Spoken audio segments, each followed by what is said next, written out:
Nestled between rolling hills, a small village lay hidden in a lush valley.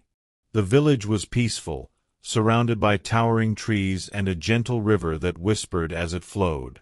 The sun cast golden hues on the old cottages, filling the air with warmth. In one of these cottages lived a young girl named Elara. She had a curious heart and a loyal companion, her cat, Nimbus. They spent their days chasing butterflies and exploring the riverbank, their laughter echoing through the valley. Elara lived with her grandmother, Elder Miriam, a kind woman full of wisdom. Every morning, they shared breakfast, and every night, Elder Miriam told Elara stories of the world beyond the hills. One evening, as the sun dipped below the horizon and the moon rose high, Elara noticed something strange, a faint flicker of light in the distance, near the edge of the forest known as the Whispering Woods. Chapter 2. The Whispering Woods. The Whispering Woods were a place of mystery. The trees stood tall and dark, their branches weaving shadows on the ground. The villagers rarely ventured inside, for the woods were said to hold secrets from long ago. Elara stood at the forest's edge, her heart pounding with curiosity. Nimbus, sensing her excitement, rubbed against her leg. "Come on, Nimbus," she whispered. Together, they stepped onto the narrow path, moving deeper into the woods. The further they went, the quieter it became. The only sound was the occasional rustling of leaves, like the forest itself was whispering. Then, in a small clearing, Elara saw it, a flower unlike any she had ever seen. It glowed softly, bathing the ground in silver light. It wasn't like the sun's brightness, but rather like the moon's gentle glow. She knelt beside it, her fingers hovering over its petals, but she did not touch it. Nimbus sniffed the air, and a sweet fragrance surrounded them. "Why is it glowing?" Elara wondered aloud. "Is it magic?" She looked up at the sky. The moon was shining brighter than ever. It felt as if the moon and the flower were connected. She promised Nimbus they would return the next night to uncover its secret. Chapter 3. The Legend of the Glowing Flower. Elara ran home to tell Elder Miriam about the glowing flower. Her grandmother listened carefully, her eyes filled with nostalgia. "Long ago," she began, "there was a flower said to glow under the moon's light. It granted wishes, but only to those with pure hearts. Many sought its power, but the flower was shy. It hid deep within the woods, waiting for someone who would protect it, not use it."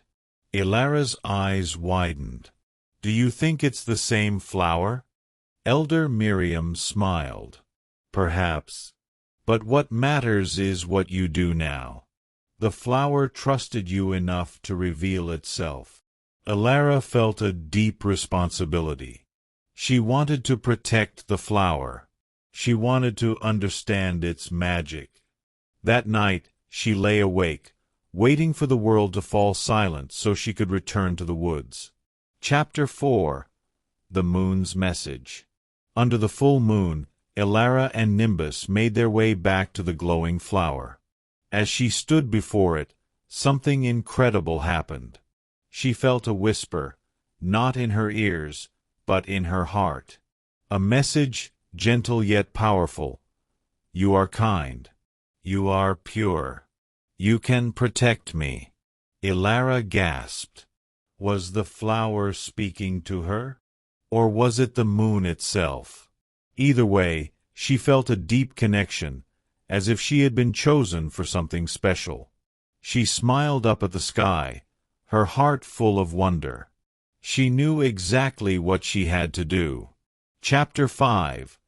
Sharing the Secret. When Elara returned home, she told Elder Miriam everything. The voice, the message, the feeling of connection to the moon and the flower. Her grandmother listened, then said, "The flower chose you, Elara. It trusts you. But what will you do now?" Elara thought for a moment. The flower was beautiful, too beautiful to keep a secret. It belonged to the village, to everyone. "Grandmother," she said, "I want the whole village to see the flower. I want them to know its magic." Elder Miriam nodded. "Then we shall invite them all to witness its wonder." Chapter 6. The Moonlight Festival. The next evening, lanterns lit the village as the people gathered. Elara and Elder Miriam led them through the whispering woods, their path illuminated by the full moon. When they reached the clearing, gasps of amazement filled the air. The glowing flower stood at the center, its light shimmering in harmony with the moon. Elara told them of the legend, of the moon's message, of the kindness that kept the flower safe. The villagers listened with wonder in their eyes. Then, the celebration began. Music played, people danced, laughter rang through the night. They named it the Moonlight Festival, a time to come together, to cherish magic, to celebrate kindness. The flower remained at the heart of it all, a beacon of peace and hope. Chapter 7. A New Beginning. As the festival ended, the villagers returned home, forever changed. The glowing flower was no longer a secret, it was a gift to them all. The village grew closer, kinder, more united. Each night, they gathered under the moon, remembering the magic that had brought them together. Elara, Nimbus, and Elder Miriam stood at the edge of the woods, watching the flower glow softly in the distance. "The flower taught us about love, kindness, and sharing," Elder Miriam said. Elara nodded. "And the moonlight changed our village forever." The whispering woods were no longer a place of mystery, but a place of wonder. The future of the village was bright, and the magic of the moonlight would live in their hearts forever. It was a new beginning.